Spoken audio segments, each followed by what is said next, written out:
You had me at hello, not the grand, poetic kind, but the soft, unsure whisper of it. That moment didn't strike like thunder. No lightning cracked the sky, but something shifted quietly in my chest. You didn't even know the power you held just then, the way my world leaned slightly toward you like a flower turning to light. I didn't need time to analyze, didn't need signs written in stars. The simple sound of your voice, unfamiliar and yet strangely known, spoke to something older in me. Maybe 1,000 versions of us met before in the echoes of forgotten lifetimes, where a glance was all it took. But in this one, it was your hello. It carried the rhythm of familiarity, a lullaby remembered from a dream. In that syllable, something opened, like a door, or maybe like a heart.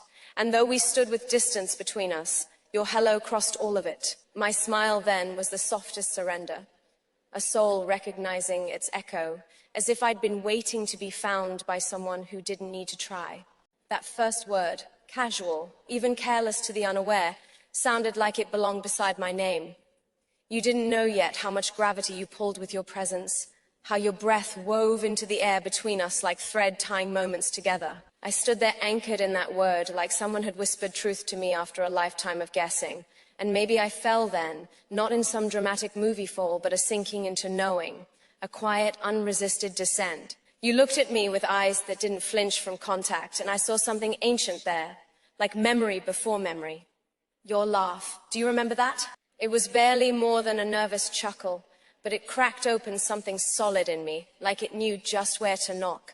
I listened as if you were telling me secrets with every glance, even though we hadn't said more than 5 words. But hearts, they have their own language. Sometimes all it takes is tone, posture, breath.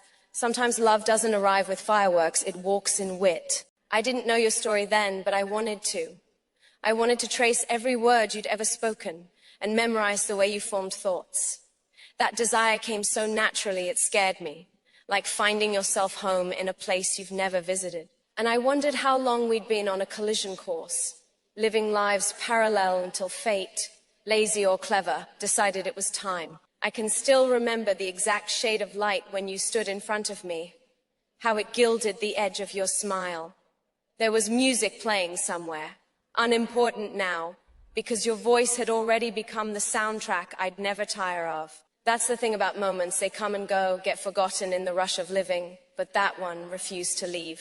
It lingered, stitched itself into my memory like embroidery, delicate, permanent, essential. I walked away that day, already carrying you in some invisible place, already holding your hello like a talisman, not yet realizing how many times I'd replay it in silence.